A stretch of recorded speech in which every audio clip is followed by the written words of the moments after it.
Kohan. Can I have a translator maybe in French? I'm very happy to be here today. Mais aujourd'hui, vous avez dit quelque chose d'important, Israël.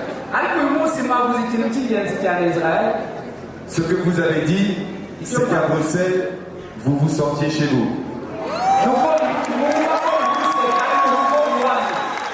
As the mayor of Brussels, I just want to say one word. Brussels is your home today.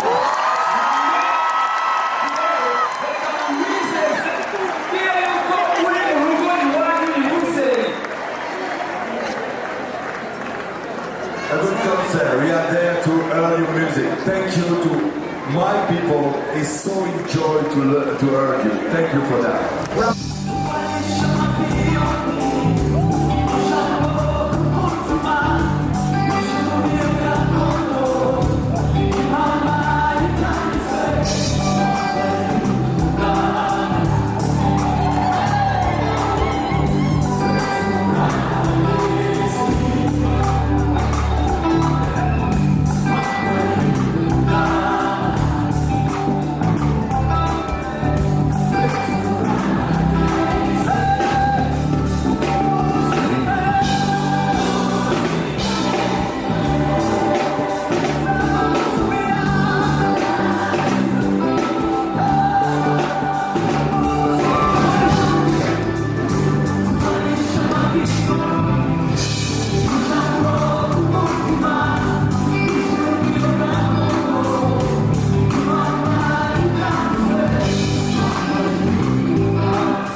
imitima ya benshi mwana wese waje aho genda genda umuntu wese waje aho agerageza kwawe atarabona kuza babone data ineza yawe nyinshi amenye ko Imana iri mu mutima wawe kuri ikintu twishyira mu mitima ya bene data rebesha amazi bwiriza cyane Kristo tanga ubuzima kugira ngo ubikore kugira ngo waje wese umugoroba kandi bamenye ko inzira zawe arizo nzira z'ukuri gusa kandi twemeje Imana itabeshya Imana itangaza Imana idasana waje ubuzima bwiza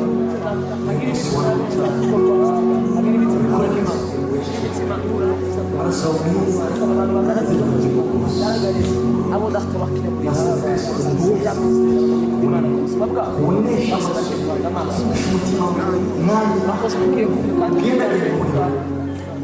indwara zose zirano tubasanze mu izina ryawe turazirukanye mu izina rya Yesu wagiye kuba